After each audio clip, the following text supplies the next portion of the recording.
aku dari Bi Akmarina Zahra Steviano yang bernim 6662250141 dari kelas 1G Ilmu Komunikasi Untirta. Nah, pada kesempatan kali ini aku mau mereview atau memaparkan singkat gitu tentang artikel yang udah aku bikin sebelumnya. Nah, di artikel itu aku mengambil tokoh yang bernama Mary Wollstonecraft, itu tokoh feminis gitu. Terus dia tuh mempunyai karya yang berjudul A Vindication of the Right of Woman. Nah, pokoknya aku ngebahas tentang pemikiran Mary Wollstonecraft mengenai pendidikan perempuan. Lalu aku juga mengaitkannya dengan fenomena ketimpangan gender dalam pendidikan yang masih terjadi juga saat ini di Indonesia. Pokoknya stay tune semuanya. Oke, masuk ke pembahasan teorinya. Jadi pada 1792 itu Mary Wollstonecraft berhasil menerbitkan karyanya yang berjudul A Vindication of the Right of Woman. Nah, buku ini tuh sampai saat ini masih dianggap sebagai fondasi untuk pemikiran feminisme, guys. Terus di dalam buku ini tuh Wollstonecraft secara tegas menolak pandangan bahwa perempuan itu lebih lemah, lebih emosional, dan mungkin bisa dianggap tidak dapat berpikir secara rasional dibandingkan dengan laki-laki. Nah, ia tuh menganggap kalau stigma kayak tadi itu muncul tuh bukan karena kodrat, bukan karena bawaan dari lahir itu tuh enggak, guys. Jadi dia tuh mempunyai pendapat bahwa hal itu terjadi karena adanya ketimpangan pendidikan dan pola cara asuh gitu antara perempuan dan laki-laki pada masa itu. Nah, dia juga menyampaikan bahwa perempuan itu harus mendapatkan pendidikan yang rasional dan kalau perempuan tidak dipersiapkan gitu ya dari pendidikannya, maka kemajuan pengetahuan dan moral masyarakat itu akan terhambat. Maksudnya terhambat tuh jadi gini, guys, kan misal perempuan itu kan akan punya anak ya, perempuan itu akan menjadi ibu. Nah, anak itu pastinya di saat-saat awal belajar itu pasti mencontohnya dari ibunya. Jadi bisa kita anggap aja gitu ya, kalau misalkan ibunya dalam tanda kutip tidak bisa berpikir rasional atau bodoh, maka anak tersebut akan menurunkan itu, guys. Nah, lalu di masa itu juga banyak banget para filsuf dan penulis yang menganggap emang perempuan ini tuh cuma sebagai pelengkap laki-laki aja gitu. Mereka tuh nggak perlu pendidikan gitu loh. Nah, Wollstonecraft tuh jelas mengkritik banget hal ini karena menurutnya perempuan itu gak bisa kelihatan rasional itu karena ya tadi sejak kecil tuh mereka nggak dilatih buat berpikir kritis dan mandiri. Jadi mereka tuh tumbuh hanya gini loh, mementingkan penampilannya gitu. Kayak misalkan mereka harus berpenampilan yang menarik gitu di mata laki-laki. Lalu ada juga satu quotes dia yang emang keren banget menurut aku itu. Dia tuh nggak mau perempuan memiliki kekuasaan di atas laki-laki, tapi dia tuh maunya perempuan tuh punya kekuasaan di atas dirinya sendiri, yang dimana artinya tuh kita sebagai perempuan tuh ya step pertama itu kita harus mandiri dulu, guys.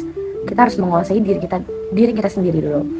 Nah, selain itu Wollstonecraft juga menekankan bahwa perempuan yang berpendidikan akan menjadi ibu yang lebih baik, kayak yang tadi aku udah bilang. Makanya dia itu di saat itu mengkritik banget sistem pendidikan yang dimana saat itu tuh disusunnya ya emang sama para laki-laki yang mandang perempuan tuh cuma sebagai objek gitu, sebagai perempuan doang, bukan sebagai manusia. Makanya habis ini aku mau bahas deh kaitan-kaitannya yang ada di kaitan sama fenomena yang memang ada di Indonesia saat ini. Oke, jadi fenomena yang pertama itu yang pasti kalian udah pada tahu banget, yaitu patriarki. Nah, untuk lebih rincinya aku tuh ngambil studi kasusnya itu di Desa Netpala, Nusa Tenggara Timur. Ini penelitian oleh Simbolon dan Sumbanu pada tahun 2024 kemarin.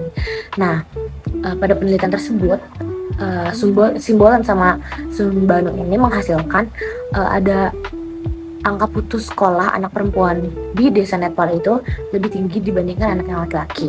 Nah, hal ini tuh bukan cuma dari faktor ekonominya aja, tapi juga dari konstruksi sosialnya yang memprioritaskan pendidikan laki-laki dibandingkan pendidikan anak perempuan, karena dianggap bahwa kalau anak laki-laki itu akan meneruskan marga dan martabat keluarga, sedangkan anak perempuan itu dianggap hanya akan menjadi ibu rumah tangga. Jadi ya nggak perlu pendidikan, karena ngapain buang-buang uang kalau akhir-akhirnya bakal ini aja cuma di dapur aja gitu, ngurus rumah tangga doang. Nah, lalu dalam ekonomi terbatas juga nih ya, keluarga itu cenderung mengedepankan pendidikan si anak laki-laki dibanding anak perempuan, karena ya gitu, dari mungkin budaya yang berlaku juga ya di sana.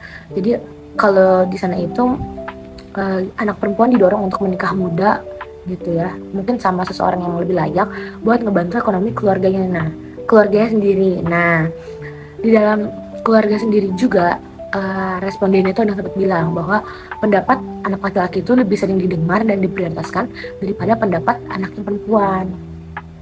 Fenomena ini tuh sejalan banget sama kritiknya Wollstonecraft yang bahwa perempuan itu dibuat tampak tidak mampu karena tidak mampu itu jadi perempuan itu dibuat tampak tidak mampu bukan karena mereka tuh nggak cerdas sebenarnya guys, tapi karena sistem sosial yang berjalan di situ sama ya pendidikan mereka yang terputus gitu loh. Jadi mereka tuh diposisikan di posisi subordinat gitu, tidak diuntungkan. Nah, fenomena kedua itu nggak jauh sama tadi, aku mengambil kasus pernikahan dini. Jadi walaupun ya saat ini tuh di Indonesia data penurunan, jadi udah ada data penurunan angka perkawinan anak, tapi ini tuh belum cukup guys, karena sejujurnya ini masih banyak banget yang belum terdata gitu loh. Nah, praktik pernikahan dini itu sebenarnya tuh banyak banget ya di Indonesia, apalagi mungkin di daerah-daerah yang kurang beruntung gitu, yang jauh dari perkotaan. Nah, mungkin pernikahan dini itu seringkali tuh menyebabkan perempuan putus sekolah ya, karena mereka tentu saja dianggap harus melayani suaminya, harus ya menjalankan tugasnya gitu sebagai ibu rumah tangga. Nah, hal ini tuh membuat para perempuan yang belum seharusnya merasakan hal itu tuh kehilangan kesempatan gitu buat mengembangkan potensi dirinya.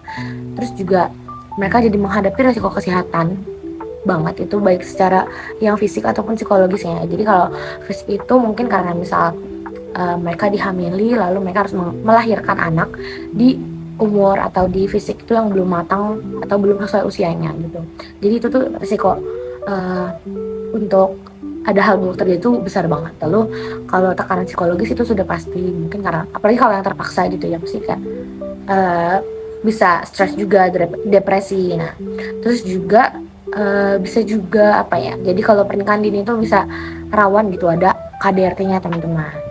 Terus dalam banyak banget pokoknya dari banyak kasus itu, keputusan pernikahan dini itu biasanya tuh bukan keinginan dari si anaknya, tapi tekanan keluarga atau bahkan adatnya dan norma sosialnya gitu loh.